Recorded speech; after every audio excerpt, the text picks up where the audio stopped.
Buen día, nuestro equipo va a hablar sobre el hueso temporal y su anatomía. Como introducción tenemos su ubicación. Los huesos temporales están situados a los lados de la parte media de la base del cráneo, extendiéndose por las caras laterales de este. Cada uno de ellos se articula por delante con el esfenoides, con el occipital y por arriba con el parietal. ¿Qué lo conforma? El temporal de un adulto resulta de la soldadura de tres piezas independientes en el embrión, que es la escama, el hueso timpánico y la roca.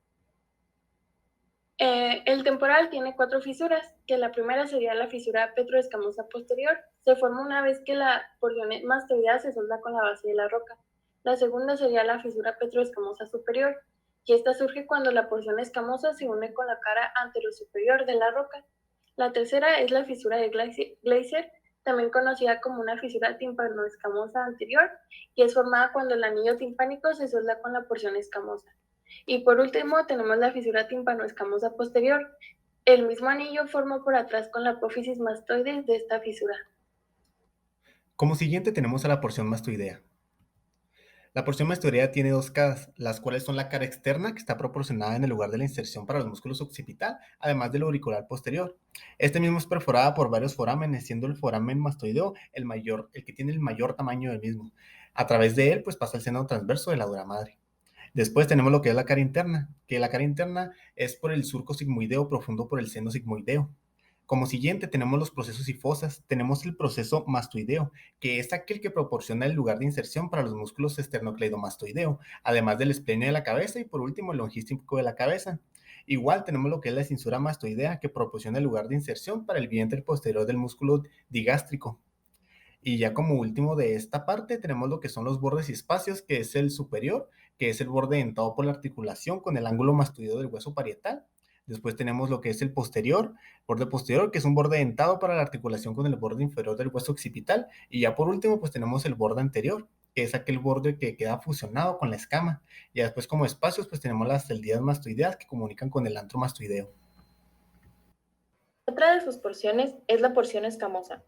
Sus caras, cara interna y cara externa. La cara interna forma parte lateral de la fosa craneal medial.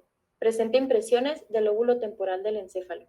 Su cara externa, inserción del músculo temporal, forma parte de la fosa temporal que presenta un surco para la arteria temporal media. Proceso cigomático. Por medio de su propia superficie articular, se une al hueso cigomático y crea el arco cigomático. Fosa mandibular. Cara articular para la cabeza de la mandíbula en la articulación temporomandibular. Forámenes. Anterior medialmente. Forma el límite posterior del foramen lacerum a través del cual pasa el nervio petroso mayor. Conducto carotideo. Vía mediante la cual pasa la arteria carotidia media a través de la porción petrosa para salir en la fosa craneal media. Orificio auditivo interno. Pasa a través de la porción petrosa, pasan a través de este orificio el nervio facial, nervio vestibulococlear y la arteria laberíntica. Foramen yugular. La vena yugular interna empieza en el agujero yugular donde el seno sigmoide sale del cráneo. También hay otras estructuras que pasan a través de este orificio. Estas incluyen 3 nervios craneales: el nervio glosofaríngeo, el nervio vago y el nervio accesorio.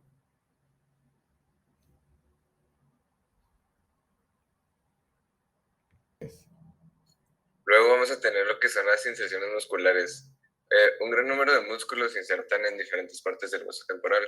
El músculo temporal se origina de la fosa temporal, que está formada parcialmente por el aspecto lateral del hueso temporal, los músculos esternocleidomastoideo, esplenio de la cabeza, longismo de la cabeza y digástrico se insertan en el proceso mastoideo del hueso temporal. Insertados en el proceso estiloides están los músculos estilofaringio, estilogloso y el estiloideo.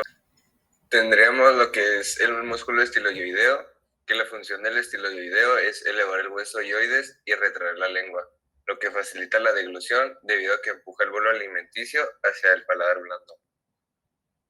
Luego el estilogloso dirige la lengua hacia arriba y atrás, asistiendo al movimiento de la deglución. Y por último, el estilofaringio dilata la faringe para permitir el paso de un bolo grande de alimentos, facilitando de este modo la deglución. Comenzaremos con la porción petrosa. Esta tiene forma de pirámide cuadrangular y posee 4 caras, 4 bordes, una base y un vértice. La base lo conforma un orificio del conducto auditivo externo. Encima de este se encuentra una espina supramiática y por encima de la espina se encuentra una fosa supramiática. Es como un hueco que está por encima de la espina.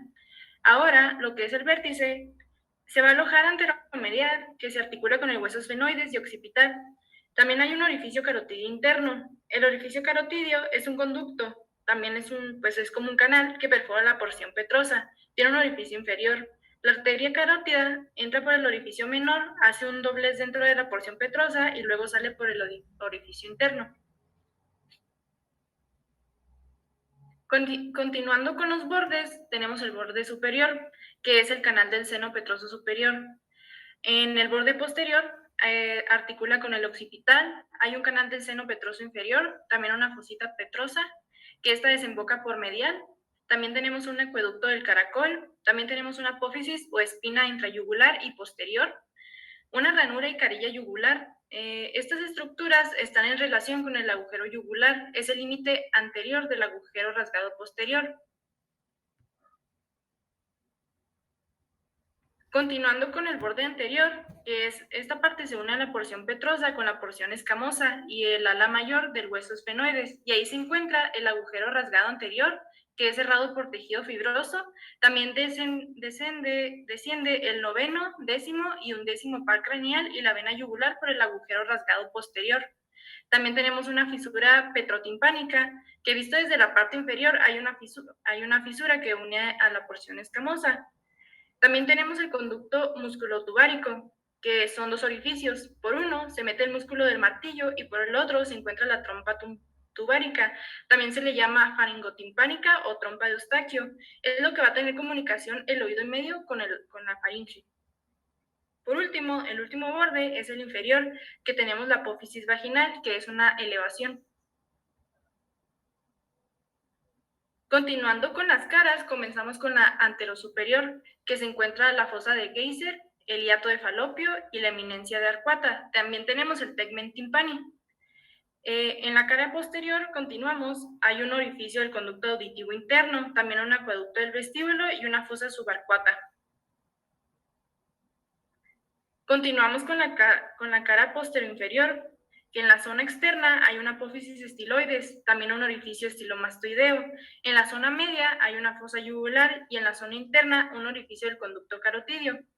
Y por último tenemos la cara anteroinferior, que es pared anteroinferior del CAE. Es parte de lo que es el hueso timpánico.